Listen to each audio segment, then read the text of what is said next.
අපි හැමෝම චතුරාර්ය සත්‍ය කියන වචනේ අහනවා. හැබැයි මේ චතුරාර්ය සත්‍ය කියලා වචනේ අහුවට අපි ජීවිතේ සත්‍යයි කියලා හිතාගත්ත ගොඩාක් දේවල් තියෙනවා. හැබැයි සත්‍ය ගොඩක් තියෙන්න බෑ.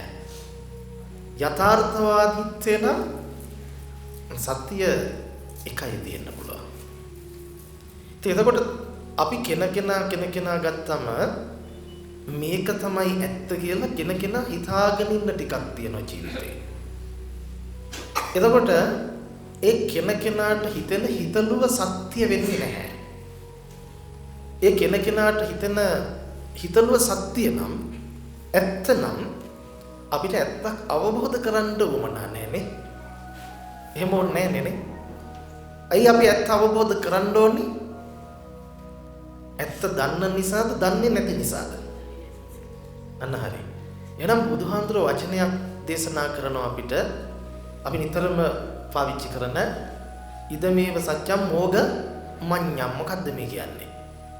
අපි ළඟ තියෙනවා නම් මේක තමයි ඇත්ත, මේක තමයි සත්‍ය කියලා දරාගත්ත මොකක් හරි ඒක තමයි කියනවා අපි ළඟ තියෙන ලොකුම මෝඩකම. දැන් එහෙම එකක් දරාගෙන නැද්ද?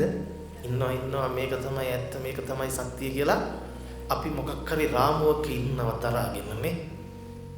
එතකොට ඔන්න ඔය දරාගත්ත දේ තමයි අපිට ජීවිතේ තියෙන ලොකුම මෝඩකම. අපි ඒක මෝඩකම කියලාවත් දන්නේ නැති තරමටම හිර වෙලා ඉන්නේ.